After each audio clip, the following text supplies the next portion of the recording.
When I reported to the Fort Tejon area, we were averaging about 20 fatal accidents a year.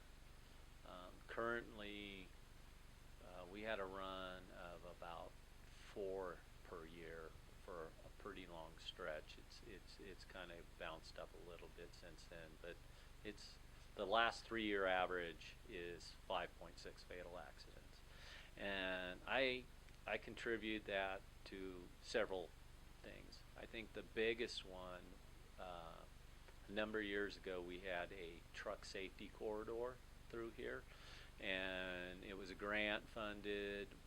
We went with Caltrans, community leaders, the trucking association, and we went out and looked at the accident picture, but we also looked at signage. We looked at a number of things, and we met on a regular basis, and through enforcement and then education through the trucking association, and also some engineering things.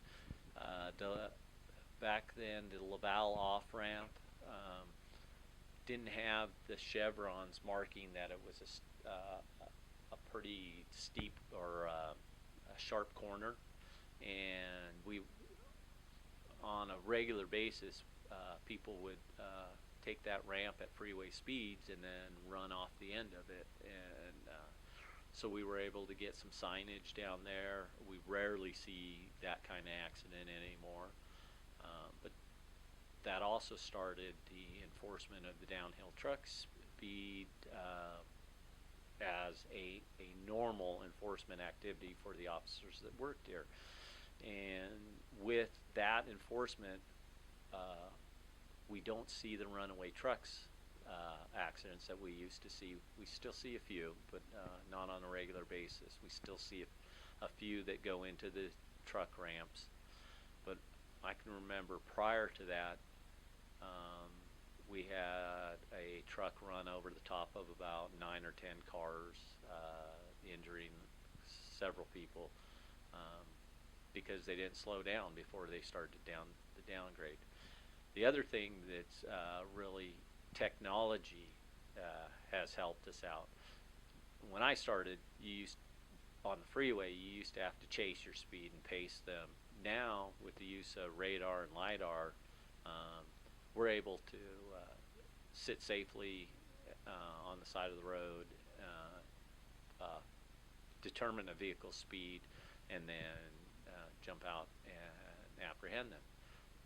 That means our guys the number of miles that they're driving at high speeds are greatly reduced, so their safety's increased. But it also, with this, especially with this new LiDAR technology, it's very accurate. It's a laser that you put a pinpoint on a license plate, looking through a monocular, and you look at the car. It tells you exactly how far they are away and exactly what their speed is. So there's no room for error. The old radar units, you still had to determine which vehicle you were obtaining that reading from. This, you know exactly which one. And I think we see a lot of high speeds up here. For some reason, people crest that around when they're going southbound. They crest the summit, either right there by Fort Tejon or the top of the summit there, and head down into Gorman, and they don't let off the gas, and we're seeing 90, 95, 100 mile an hour all day long up here, and then go northbound the same basic areas. Some guys are writing 15 tickets in an afternoon, and none of them are under 90 miles an hour.